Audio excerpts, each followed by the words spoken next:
भारत रहस्यों से भरा देश है। इसकी सभ्यता जितनी ही पुरानी है, लगभग उतने ही पुराने हैं यहाँ के मंदिर, और हजारों साल पुराने इन मंदिरों के अनेकों राज स्वयं में ही चर्चा का विषय हैं। आज मैं आपको एक ऐसे ही रहस्यमय मंदिर के बारे में बताने जा रहा हूँ, जिसे धरती का बैकुंठ भी कहा जाता है, और वो है जगन्नाथ मंदिर, जो स्थित है ओडिशा के समुद्र तट के किनारे बसे पुरी शहर में। माना जाता है कि द्वापर युग के बाद भगवान श्री कृष्ण पुरी में आकर निवास करने लगे और बन गए जग के नाथ अर्थात जगन्नाथ। पुरी का जगन्नाथ धाम 4 धामों में से एक है। भारतीय धर्म ग्रंथों में 4 धामों का उल्लेख किया गया है, जिनमें से एक है पुरी का जगन्नाथ मंदिर। यहाँ भगवान जगन्नाथ बड़े भाई बलभद्र और बहन सुभद्रा के साथ विराजते हैं। इन तीनों की ये मूर्ति एक अलग स्वरूप में काष्ठ की बनी हुई है। हिंदुओं की प्राचीन और पवित्र 7 नगरियों में से एक है पुरी। जगन्नाथ मंदिर विष्णु के 8वें अवतार श्री कृष्ण को समर्पित है। भारत के पूर्व में बंगाल की खाड़ी के पूर्वी छोर पर बसी है पवित्र नगरी पुरी, जो ओडिशा की राजधानी भुवनेश्वर से थोड़ी ही दूरी पर स्थित है। आज का ओडिशा प्राचीन काल में उत्कल प्रदेश के नाम से जाना जाता था। और आज हम यहाँ जगन्नाथ मंदिर के उन अनसुलझे रहस्यों के बारे में बात करेंगे, जिनका जवाब विज्ञान के पास भी नहीं है। 800 वर्षों से भी अधिक पुराने इस पावन मंदिर के दर्शन करने लाखों की संख्या में श्रद्धालु आते हैं। इस मंदिर का सबसे पहला प्रमाण महाभारत के वन पर्व में मिलता है। कहा जाता है कि सबसे पहले सबर आदिवासी विश्ववसु ने नीलमाधव के रूप में इनकी पूजा की थी। आज मैं आपको जगन्नाथ मंदिर के वो चमत्कारी रहस्य बताने जा रहा हूँ, जो आज तक नहीं सुलझे। हवा की उल्टी दिशा में उड़ता है मंदिर के शिखर का झंडा। जगन्नाथ मंदिर का सबसे बड़ा रहस्य ये है कि मंदिर के शिखर का झंडा हमेशा हवा के विपरीत दिशा में लहराता है। वैसे तो आमतौर पर किसी भी मंदिर का ध्वज रोज नहीं बदला जाता, पर श्री जगन्नाथ मंदिर की ऐसी मान्यता है कि अगर यहाँ का ध्वज एक दिन में नहीं बदला गया तो मंदिर 18 वर्षों के लिए अभिशापित हो जाएगा। ध्वज भी इतना भव्य है कि जब ये लहराता है तो सब इसे देखते ही रह जाते हैं। ध्वज पर शिव का चंद्र बना रहता है। जगन्नाथ मंदिर के शिखर पर एक सुदर्शन चक्र है, जिसे नील चक्र भी कहते हैं। ये अष्ट धातु से निर्मित है और अति पावन और पवित्र माना जाता है, जिसके लिए कहा जाता है कि इस चक्र को आप शहर के किसी भी तरफ से देखें, आपको इस चक्र का मुंह आपकी तरफ ही दिखेगा। नहीं बनती मंदिर के शिखर की छाया। वैसे तो सूर्य की किरणें जिस चीज पर भी पड़ती हैं, उसकी छाया बनना निश्चित है, पर जगन्नाथ मंदिर का एक रहस्य ये भी है कि इसके मुख्य गुंबद की छाया दिन के किसी भी समय अदृश्य ही रहती है। हवा की दिशा। आमतौर पर दिन के समय हवा समुद्र से जमीन की तरफ आती है और शाम के दौरान इसका विपरीत, लेकिन पुरी में इसका उल्टा होता है। अधिकतर समुद्री तटों पर हवा समुद्र से जमीन की ओर आती है, लेकिन यहाँ हवा जमीन से समुद्र की ओर जाती है। गुंबद के ऊपर नहीं उड़ते पक्षी।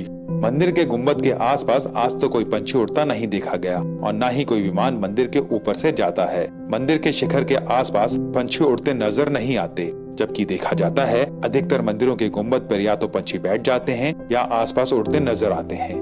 मंदिर में नहीं सुनाई देती समंदर की आवाज। वैसे तो मंदिर समुद्र के किनारे बना है, फिर भी मंदिर में समुद्र की आवाज सुनाई नहीं देती। मंदिर के अंदर कदम रखते ही समुद्र की आवाज आना बंद हो जाती है, और मंदिर से जैसे ही आप एक कदम बाहर रखते हैं, आप समुद्र की विशाल लहरों की आवाज साफ तौर पर सुन सकते हैं। किंतु मंदिर के अंदर समुद्र की आवाज क्यों नहीं सुनाई देती, ये कोई नहीं जानता। ऐसे ही मंदिर के बाहर स्वर्ग द्वार है, जहाँ मोक्ष प्राप्ति के लिए शव जलाए जाते हैं, लेकिन आप मंदिर से बाहर निकलेंगे तभी आपको शवों के जलने की गंध महसूस होगी। इस पवित्र मंदिर की बहुत सी बातें किसी न किसी रहस्य से जुड़ी हुई हैं। दुनिया का सबसे बड़ा रसोई घर, नहीं होती कभी प्रसाद की कमी। जगन्नाथ धाम की रसोई भी एकदम अद्भुत है। इस रसोई में पूरे वर्ष के लिए भोजन पकाने की सामग्री हमेशा उपलब्ध रहती है। इस पुरातन मंदिर के 1 एकड़ में फैली 32 कमरों वाली ये रसोई 150 फीट चौड़ी, 100 फीट लंबी और 20 फीट ऊंची है। इस रसोई में 500 रसोइये 300 सहयोगियों के साथ बनाते हैं भगवान जगन्नाथ जी का प्रसाद। भगवान जगन्नाथ को चढ़ाए जाने वाला प्रसाद बनाने के लिए 752 चूल्हों को इस्तेमाल में लाया जाता है। यहाँ सारा प्रसाद मिट्टी की जिन हांडियों में पकाया जाता है, उनको अटका कहते हैं। मान्यता है यहाँ जो भी प्रसाद बनाया जाता है वो माता लक्ष्मी की देखरेख में बनता है। ऐसी मान्यता है भगवान जगन्नाथ के प्रताप से यहाँ हजारों लोगों से लेकर लाखों लोगों को भोजन करवाया जा सकता है। मंदिर में बनाए जाने वाला प्रसाद कभी कम नहीं पड़ता, चाहे श्रद्धालुओं की संख्या में कितनी भी वृद्धि हो। प्रसाद की मात्रा कभी कम नहीं बढ़ती, और न ही प्रसाद का एक भी दाना कभी व्यर्थ जाता है। प्रसाद बनाने की विधि भी एकदम अद्भुत है। यहाँ सभी व्यंजनों को मिट्टी की हांडी में लकड़ी पर पकाया जाता है। प्रसाद पकाने के लिए मिट्टी की 7 हांडियों को एक के ऊपर एक क्रमबद्ध रखा जाता है। और हैरानी की बात यह है, सबसे पहले प्रसाद इस प्रक्रिया में शीर्ष पर रखी हांडी पर पकता है, फिर क्रमशः नीचे की तरफ एक के बाद एक पकता चला जाता है, अर्थात सबसे ऊपर रखी हांडी का खाना सबसे पहले पकता है। जगन्नाथ जी की कृपा से मंदिर में प्रसाद कभी कम नहीं पड़ता। ऐसा कहा जाता है कि जब मंदिर के द्वार बंद किए जाते हैं तभी प्रसाद खत्म होता है। ये रसोई मंदिर की दक्षिण पूर्व दिशा में स्थित है, जहाँ बनाए जाने वाला भोग पूरी तरह से शाकाहारी होता है। मीठे व्यंजनों को तैयार करने के लिए यहाँ शक्कर के स्थान पर शुद्ध गुड़ को प्रयोग में लाया जाता है। भोग में प्याज और लहसुन का उपयोग निषेध है। इसके अलावा आलू, टमाटर और फूल गोभी का उपयोग भी मंदिर में नहीं होता। यहाँ रसोई घर के पास ही 2 कुएं हैं, जिन्हें गंगा और यमुना कहा जाता है, और केवल इन्हीं कुओं से निकाले गए जल को ही भोग बनाने के लिए प्रयोग में लाया जाता है। इस रसोई में 56 प्रकार के व्यंजन बनाए जाते हैं और इन 56 भोगों में कम से कम 10 मिठाइयाँ ही होती हैं। यहाँ 8 लाख लड्डू एक साथ बनाए जाने पर इस रसोई का नाम Guinness book of world record में भी दर्ज हो चुका है।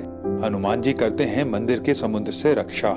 माना जाता है कि 3 बार समुद्र ने जगन्नाथ जी के मंदिर को तोड़ दिया था। कहते हैं महाप्रभु जगन्नाथ ने वीर मारुति को यहाँ समुद्र को नियंत्रित करने हेतु नियुक्त किया, परंतु जब भी हनुमान जी जगन्नाथ, बलभद्र एवं सुभद्रा जी के दर्शन के लोभ में नगर में प्रवेश करते, ऐसे में समुद्र भी उनके पीछे नगर में प्रवेश कर जाता। केसरी नंदन हनुमान जी की इस आदत से परेशान होकर महाप्रभु जगन्नाथ ने हनुमान जी को यहाँ स्वर्ण बेड़ियों से बांध दिया। यहाँ जगन्नाथपुरी में ही सागर तट पर बेड़ी हनुमान जी का प्राचीन एवं प्रसिद्ध मंदिर है। भक्त लोग बेड़ी में जकड़े हनुमान जी के दर्शन करने के लिए यहाँ आते हैं।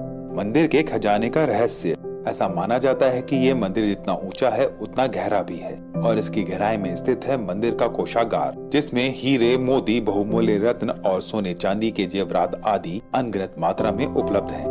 2018 में ओडिशा हाईकोर्ट के आदेश के बाद 16 सदस्यों की टीम रत्न भंडार कक्ष की कड़ी सुरक्षा के बीच जांच करने आई थी और बताया जाता है कि जांच की इस घटना के बाद कोषागार की चाबी अचानक से गायब होने की सूचना सामने आई और वो चाबी आज तक नहीं मिली। खजाने की जांच करने आई टीम ने रत्न भंडार के रक्षक लोकनाथ के आगे शपथ ली थी कि वो खजाने से संबंधित जानकारी कभी भी किसी के साथ साझा नहीं करेंगे। उनका काम सिर्फ रत्न भंडार की मजबूती और सुरक्षा का मुआयना करना था। ना तो उन्हें कोई रत्न छूने की अनुमति थी और ना ही कोई खजाने से भरे संदूक को छूने की। भगवान जगन्नाथ के खजाने की विशालता को लेकर इसलिए भी अटकनें लगाई जा रही हैं क्योंकि इससे पूर्व 2011 में जगन्नाथपुरी के पास ही इमार मठ में एक मजदूर चांदी की ईंट चुरा कर ले गया था। इस घटना के बाद जब मठ की जांच की गई तो एक ऐसा रहस्य उजागर हुआ जिसे देखकर प्रशासन की आंखें भी चौंधिया गईं, क्योंकि मठ के एक कमरे को जब खोला गया तो वहां से 100 करोड़ से भी अधिक कीमत की चांदी की ईंटें प्राप्त हुई। और इस घटना के बाद से ये अंदाजा लगाया जा रहा है कि मंदिर में खजाने का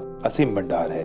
7वीं सदी में हुआ था मंदिर का निर्माण। मंदिर के बनने में भी एक रहस्य जुड़ा हुआ है। 7वीं सदी में हुआ था इस भव्य मंदिर का निर्माण। तब से 3 बार तोड़कर बनाया जा चुका है जगन्नाथ मंदिर। जगन्नाथ मंदिर प्रारंभ से ही रहस्यों से घिरा हुआ है। कहा जाता है राजा इंद्रुमन मालवा के राजा थे। राजा इंद्रुमन को भगवान विष्णु ने सपने में दर्शन दिए और सपने में ही राजा को भगवान विष्णु ने कहा कि नीलांचल पर्वत की गुफा में उनकी एक मूर्ति है, उसे नील माधव कहते हैं। तुम एक मंदिर बनवा कर वो मूर्ति उसमें स्थापित करवा दो। भगवान विष्णु का आदेश मानते हुए राजा ने अपने सिपाहियों को नीलांचल पर्वत पर उस मूर्ति को ढूंढने भेजा।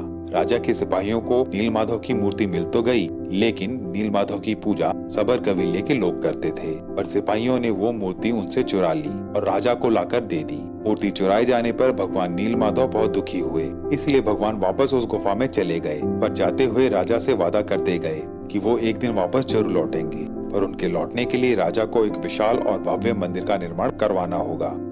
राजा ने भगवान की आज्ञा मानते हुए एक विशाल और भव्य मंदिर बनवा दिया और भगवान विष्णु से उसमें पुनः विराजित होने की प्रार्थना की। भगवान विष्णु ने राजा को आदेश दिया कि तुम मेरी मूर्ति बनाने के लिए समुद्र से पेड़ का तैरता टुकड़ा लेकर आओ, जो द्वारका से समुद्र में तैरता हुआ पुरी आ रहा है। राजा के सेवकों ने उस तैरते हुए पेड़ के टुकड़े को ढूंढ लिया, परंतु मूर्ति निर्माण के लिए उस पेड़ के टुकड़े को मंदिर तक लाना किसी के लिए भी संभव नहीं हो पा रहा था। सब लोग मिलकर भी उस पेड़ के टुकड़े को नहीं उठा पा रहे थे। तब राजा को समझ आया कि उनको नील माधव के परम भक्त सबर कबीले के मुखिया विश्ववसु की सहायता लेनी पड़ेगी। और तब सब आश्चर्यचकित हो गए जब विश्ववसु उस लकड़ी के भारी भरकम टुकड़े को अकेले ही मंदिर तक उठाकर ले आए।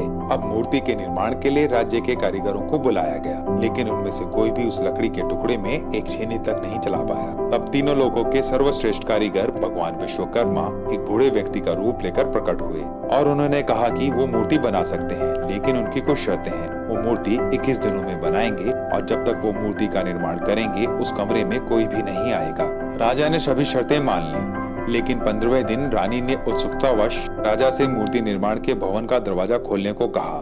राजा ने रानी की निवेदन पर दरवाजा खोलने का आदेश दिया। जब दरवाजा खोला गया तो बूढ़ा कारीगर वहां से गायब था और अभी मूर्तियों का निर्माण पूरा नहीं हुआ था। वहां अधूरी बनी मूर्तियां पड़ी थी।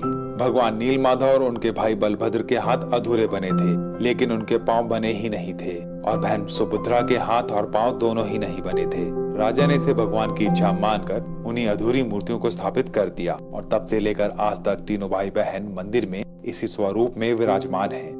विश्व की सबसे बड़ी रथ यात्रा जगन्नाथपुरी में मध्यकाल से ही हर वर्ष पूरे हर्षोल्लास के साथ भगवान जगन्नाथ की रथ यात्रा निकाली जाती है। इसमें मंदिर के तीनों प्रमुख देवता भगवान जगन्नाथ, बलभद्र और बहन सुभद्रा को अलग अलग रथों में विराजमान किया जाता है। पूरी तरह से सुसज्जित इस रथ यात्रा का नजारा भव्य दिखाई देता है। 10 दिनों तक चलने वाले रथ यात्रा महोत्सव में 1,14,000 लोग रसोई कार्यक्रम तथा अन्य व्यवस्थाओं में लगे होते हैं, जबकि 6,000 पुजारी पूजा विधि में कार्यरत होते हैं। हिंदू पंचांग के अनुसार हर साल आषाढ़ माह में शुक्ल पक्ष की द्वितीय तिथि को जगन्नाथ रथ यात्रा निकाली जाती है। ये रथ यात्रा 5 किलोमीटर में फैले पुरुषोत्तम क्षेत्र में ही होती है और 8 दिनों तक चलने वाली इस रथ यात्रा की वापसी आषाढ़ शुक्ल दशमी को संपन्न होती है। भगवान जगन्नाथ के भक्तों की ये मान्यता है कि इन रथों की रस्सियों को खींचने और छूने मात्र से मोक्ष की प्राप्ति होती है। इसलिए इस रथ यात्रा में सम्मिलित होने के लिए श्रद्धालु देश दुनिया के कोने कोने से यहाँ आते हैं और किसी जाति के भेदभाव के बिना हर्षोल्लास के साथ इस विशाल और भव्य सम्मेलन का हिस्सा बनते हैं। जगन्नाथ मंदिर की तरह ही भारत में कई और भी ऐसे भव्य मंदिर हैं जिनसे जुड़े कई तथ्य अचंभित करने वाले हैं। और अगर आप ऐसे ही किसी भारतीय मंदिर के बारे में जानना चाहते हैं तो हमें कमेंट करके जरूर बताएं और अगला वीडियो देखने के लिए हमारा चैनल सब्सक्राइब करें और बेल आइकॉन प्रेस करना ना भूलें। साथ ही जगन्नाथ मंदिर पर हमारा ये वीडियो आपको अच्छा लगा हो तो वीडियो को लाइक जरूर करें। जय जगन्नाथ।